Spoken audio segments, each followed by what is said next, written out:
Church of St. Anna, a middle-sized temple near Old Town.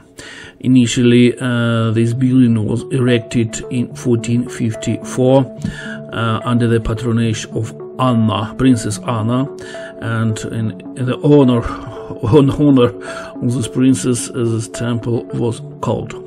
So, of course, during all its history, it was rebuilt several times, but to regret, during the Warsaw uprising during the Second World War in 1944, it was absolutely burned down.